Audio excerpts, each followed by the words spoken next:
કે મંદિર મોટું હોય કે નાનું હોય, પણ જો લગીન તમારી અંદર સાચી ભક્તિ નહીં જાગે ત્યાં સુધી કોઈ દેવી શક્તિ, કોઈ ભગવાન તમારી હોમું નહીં જોવો, નહીં જોવો, નહીં જોવો. લખી રાખજો કે માં સાચી ભક્તિ એટલે શું. મેં ગયા રવિવાર વાત કરી હતી ને કે આજના મનુષ્ય ભક્તિ શું સમજે? દીવો કરો, અગરબત્તી કરો, ચાલો કરો, હાર પહેરાવો, શ્રીફળ વધેરો, નિવેશ કરો, આને ભક્તિ માનો છો તમે. કે હું કહું ભક્તિ કરજે દીકરા. માં હા મારી ભક્તિ તું બે ટાઈમ કરું છું, હવાર હોત બે દીવા કરું છું. એ દીવા નહીં, એ ભક્તિ ના કહેવાય. દીવા એ ભક્તિ કહેવાય ના. એ ભક્તિ કરવાનું એક સાધન છે. પેલા રવિવાર કીધું હતું ને, એ ભક્તિમાં તમારું મન લગાવવા માટેનું એક સાધન છે.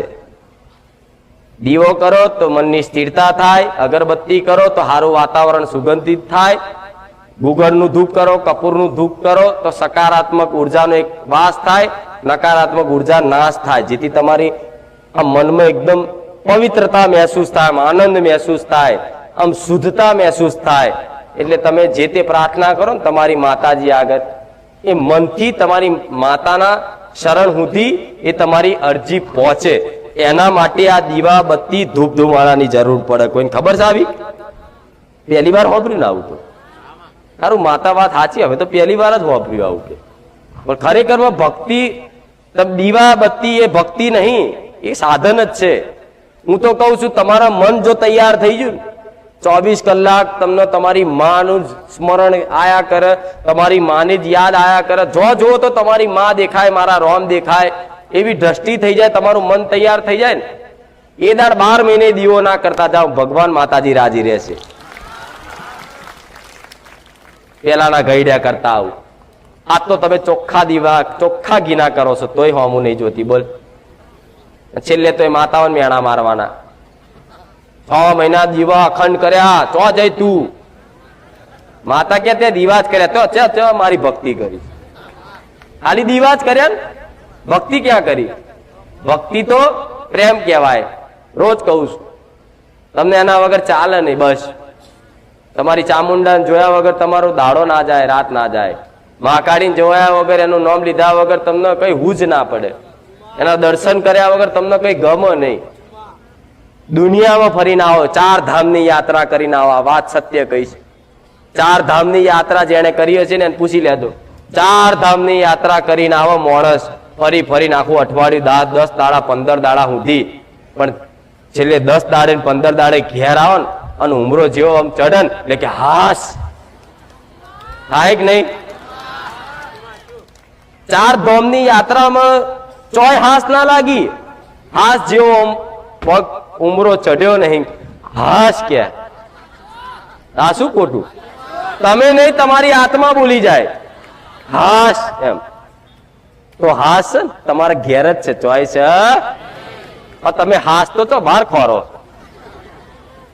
અંબાજી ને પાવાગઢ ને દ્વારકા ને કાશી ને મથુરા ને રામેશ્વર ને આ બધે તમે હાસ ખોરવાતા, પછી એટલે ઘેર આવીને જ હાસ થાય.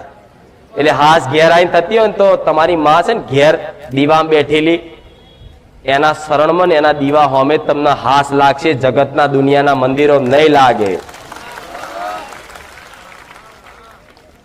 આ શું ખોટું? પણ અને તમને હાસની જ ભૂખ છે. શેની? અત્યારે તમને પૂછું કે તમને શેનું દુઃખ છે તો બોલો માણસ કઈ ના હાકે. મારી મરદ નહીં ખબર, સારું હું ચમ આવું છું તારા પારે, નહીં જ ખબર હોય. ઘણા નહીં ખબર હોય તો કે છે કે મારી પૈસાની બહુ તકલીફ પડે. અમુક કે અમારા ઘરમાં બહુ બીમારીઓ બહુ રહે છે. અમારો છોકરો અમારું કયું માનતો નહીં. અમારા છોકરાને નોકરી સારી મળતી નહીં. મારો છોકરો દારૂ પીવે. એવું ગમે તે અરજીઓ લઈને આવો, બરોબર? પણ હું અહીં પૂછું કે બોલ દીકરા શું દુઃખ છે, તમે ભૂલી જાય. અરે મારી ચમ આવ્યો ખબર જ નહીં. અમુક લોકોને તો કેમ ભુવાઓ જોડે ફરજ એ જ નહીં ખબર હોતી. પણ બસ પેલા જાય છે જાઓ, પેલો આમ કરે છે કરો. પણ હું એવું કરું, તમે અંતર આત્મા જોખો તો ખરા, અંતર જુઓ તો ખરા અંદર કે તમારે શેની ભૂખ છે. તો કે મારી પૈસા આવી જાય તમે સુખી, કોઈ કે સારું શરીર તંદુરસ્ત રહ્યા તમે સુખી.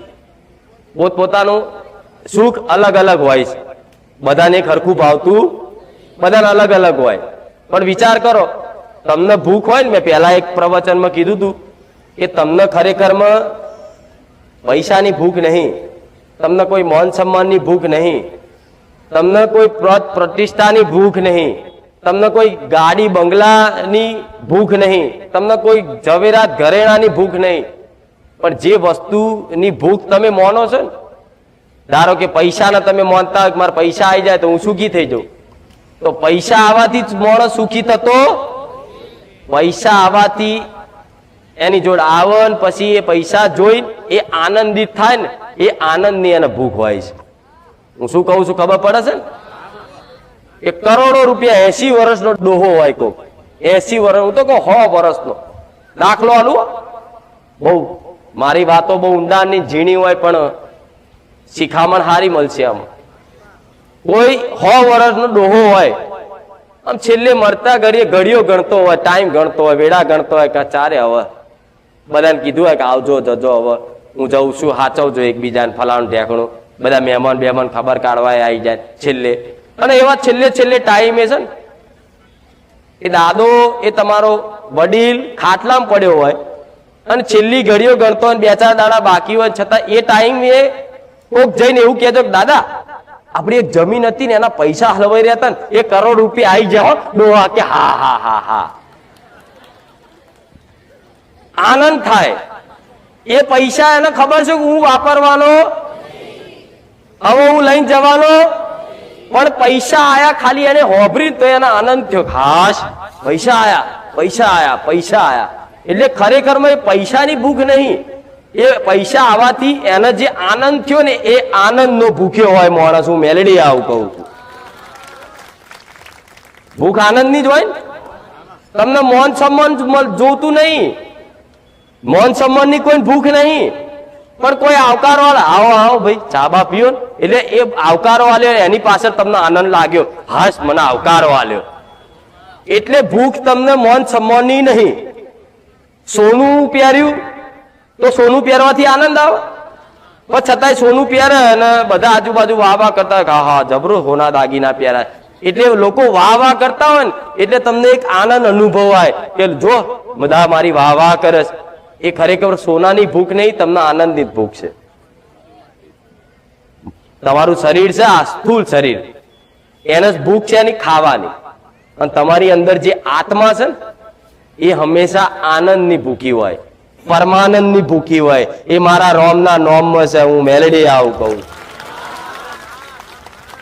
એટલે તો બધી વસ્તુ પાછળ દોડો છો, પણ જે આનંદની પરમાનંદની જે ભૂખ છે, આત્માની જે ભૂખ છે, એના કલ્યાણ માટે તો કશું તમે વિચારો છો ખરા? કે ચો મારી આત્મા તો ચો જોઈ કોઈ દાડો. તમે તમારી આત્મા અલગ વસ્તુ છે તો ખબર છે, દેખાતી નહીં. જેમ હું માતા દેખાઉં છું એવી રીતે તમારા અંદર બેઠેલો જીવ, પરમાત્મા રૂપી જીવ, એ દેખાય નહીં? દેખાતો ને. પણ માણસ મરી જાય તો શું કે ફલાણા મગનભાઈ મરી ગયા, જતા રહ્યા, તો મગનભાઈ તો અહીં પડ્યા છે, ઉપર જતું કોણ રહ્યું? જતું રહ્યું કોક હોવું જોઈએ. એ દેખાતી નહીં આત્મા, પણ મહેસૂસ અનુભવ થાય છે. કોક કે મગન દાદા મરી ગયા, મગન દાદા લાશ તો અહીં, શરીર તો અહીં પડ્યું હોય કે મગન દાદા જતા રહ્યા, હો ભાઈ ઓફ થઈ ગયા, ભગવાનના ઘેર જ્યાં. પાછા એવું લખે ભગવાન એમની આત્માને શાંતિ આલજો.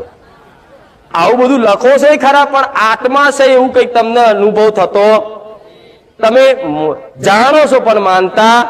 પણ ખરેખરમાં તમારી અંદર જે જીવ છે ને એ આત્મા સજ, અને આત્માનો અને તમારી માતાનો સંબંધ છે. તમારા શરીરથી કોઈ લેવા દેવા નહીં, લખજો. પણ આત્માની ભૂખ શું છે? આનંદ. પણ એ આનંદ ચો ખોરો છો તમે? પૈસામાં, બંગલામાં, ગાડીમાં, દાગીનામાં, મોન સન્માનમાં, એ બધે આનંદ ખોરવા જાવ છો. પણ તોય મળે છે? પૈસા આવી જાય છે તોય સુખ મળે, આનંદ થાય છે? કરોડપતિ ન હું તો કહું, લો અજબોપતિ માણસ થઈ જાય, પણ છતાંય એને પૂછી આવજો, ભાઈ તને સુખ ખરું આટલા પૈસા?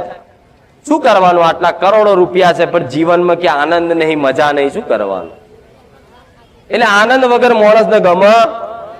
એ આનંદ છે ને ભક્તિમાં મળશે.